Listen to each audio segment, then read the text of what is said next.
Alladzina dzalamu minkum khossah. Kamu jangan sekali-kali alcan kemumuni.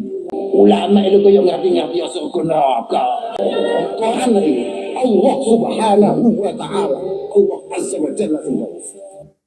Sampai marah-marah Gus Kausar, gurunya Gus Ikdam sampai marah-marah gara-gara son horeg.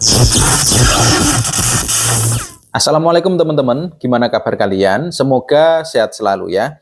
Oke, saya kemarin dikirimi postingan dari seseorang yang saya belum tahu tentang masalah ini ya. Jadi ternyata selain Gus Ikdam, Gus Kausar pun turun tangan untuk membahas son horeg teman-teman. Karena son horeg ini ternyata kata Gus Kausar memicu azab. Dan yang kena azab bukan hanya yang memainkan son horeg katanya. Tapi kita juga, orang-orang yang tidak menyukai son horeg, ini bisa juga terkena azab. Nah, jadi ya agak menakutkan juga. Dan Gus Kausar nggak gemen-gemen teman-teman ya. Nggak gemen-gemen karena emosinya ini menirukan kemarin ada salah satu pemilik son yang ngomong bahwa ulama yang mengharamkan son horeg ini kayak sudah pernah mati saja. Astagfirullahaladzim, begitu ya. Coba kita simak dulu teman-teman. Kapan Indonesia maju? Ini menirukan gayanya salah satu pemilik son teman-teman ya. Jadi wong untuk maju jumlah al-karom. Yuk, kapan maju manut kowe Pak Dhewe, Pak Dhewe? Nih, yang ditirukan adalah gaya bicaranya orang ini teman-teman. Jadi Gus Kausar tadi ngomong masalah hal son horeg ya. Kapan Indonesia maju kalau yang dibahas cuman halal haram. Kapan Indonesia maju? Tuh, jadi ini memang bahasanya agak serius teman-teman ya. Ini gurunya Gus Ikdam. Gus Kausar ini gurunya Gus Ikdam. Jadi pusatnya pusat ya. Alasan utamanya kan sebetulnya hanya ada dua itu. Dua. Ada idza, ada syiaru.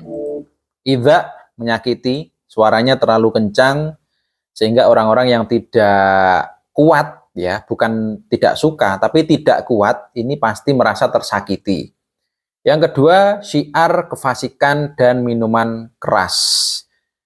Ya, kalau son horegnya ada mbak-mbak dancer yang membuka auratnya, bahkan terkesan pamer kemolekan dan joget erotis, terus ada yang minum minuman keras, berarti ada 2 poin menurut Gus Kausar yang memang ini membuat son horeg itu diharamkan ulama. Al-fusak wasyarabah.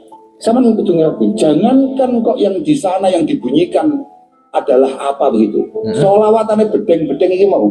Oh, jangankan yang musik-musik DJ yang senang-senang ya, yang mengarah ke kemaksiatan ya. Sholawatan pun juga berpotensi idza kalau ada son yang terlalu keras. Ini yang membuat setiap kali saya ketemu tetangga saya selalu meminta maaf.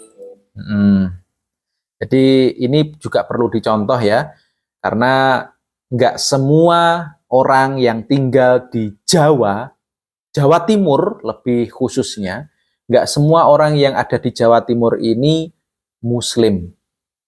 Jadi ketika ada yang sholawatan, itu tetangganya ada yang non-Muslim, Gus Kausar mengatakan setiap selesai sholawat, Gus Kausar minta maaf kepada tetangga-tetangganya. Ditakutkan ada yang tidak suka sholawatan, apalagi kenceng-kenceng. Artinya sebenarnya sholawatan, tapi potensinya tidak sama. Ya, memang sholawatan itu bagus teman-teman ya. Sholawatan itu bagus, tetapi kalau bunyinya terlalu keras, ya sudah pasti yang nggak suka dengan sholawatan itu terganggu. Tidak suka sholawat, tidak suka dengan suara kencang. Kok ada orang yang tidak suka dengan sholawat? Hello, Jawa Timur bukan 100% Muslim masyarakatnya. Ya, ada agama lain yang ya kita tahu lah, sholawatan itu kan Islam. Ya pasti yang non-Muslim ada yang nggak suka dengan sholawatan. Yang suka ada, yang tidak suka Kemungkinan juga ada gitu.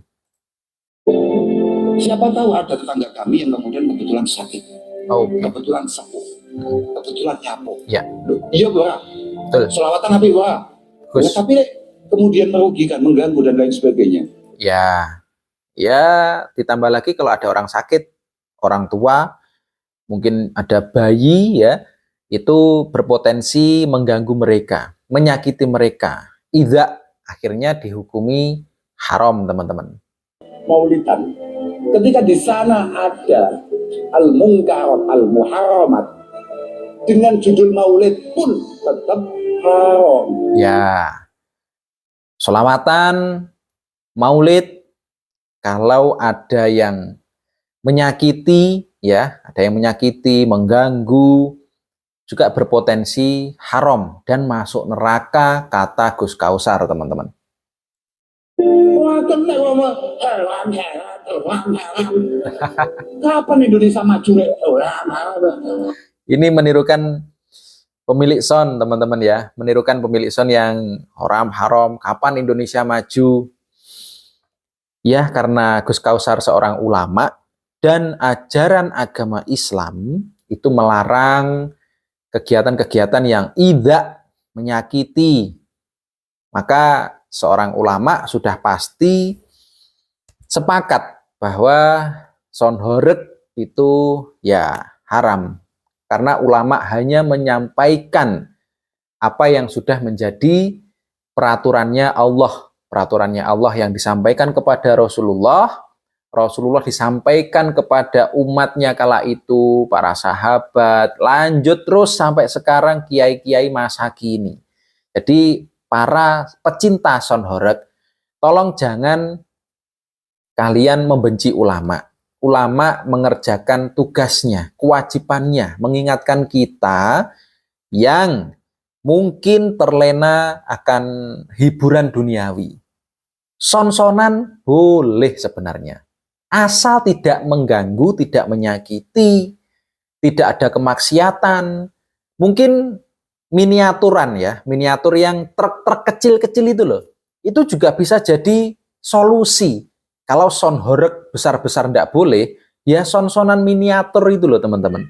Miniatur itu bisa jadi solusi kalian kalau tetap pengen ada hiburan di desa-desa, di gang-gang, kalau warganya juga setuju. Kalau tidak setuju, ya jangan memaksa. Kita hidup bertetangga, kita hidup sebagai makhluk sosial, kita saling membutuhkan satu sama lain.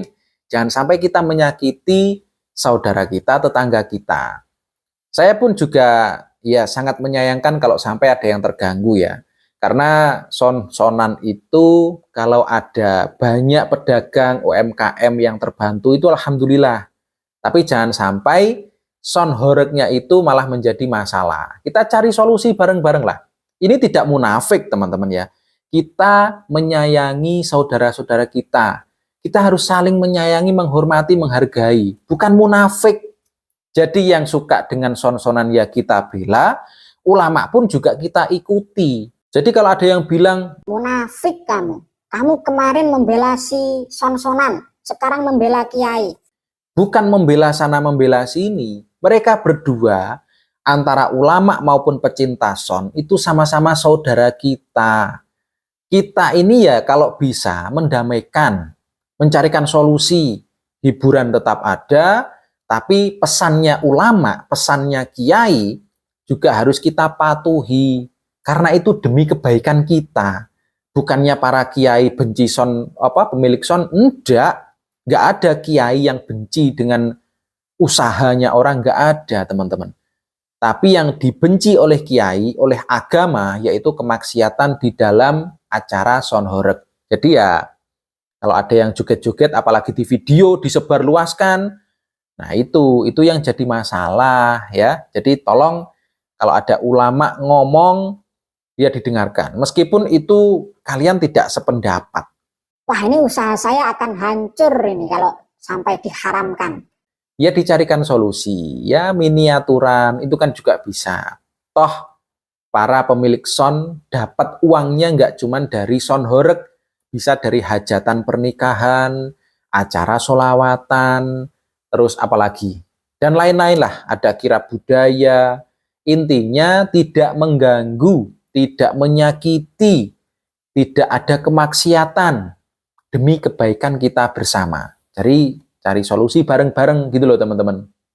Jangan, nggak usah son sudah. Kamu darusan naik, darusan Quran, bisa mau jaga Quran. Ya Quran. Quran. Ning pinggir wong turu terus buat. A'udzubillahi minasyaitan. Bismillahirrahmanirrahim. Apa masih mau waca Yasin? Wah.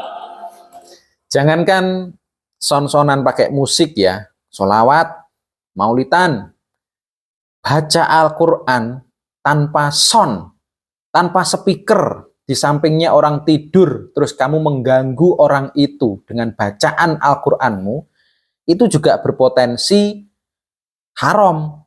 Karena apa? Idza, menyakiti, mengganggu orang tidur, orang yang lelah bekerja, pengen istirahat, agar bisa bekerja lagi, menafkahi keluarga, tapi kamu ganggu dengan bacaan Al-Quran, itu juga berpotensi haram. Nggak cuman son horeg ya. Jadi harusnya sampai sini kalian paham. Ulama itu tidak melarang, tidak mengganggu para pengusaha son horeg.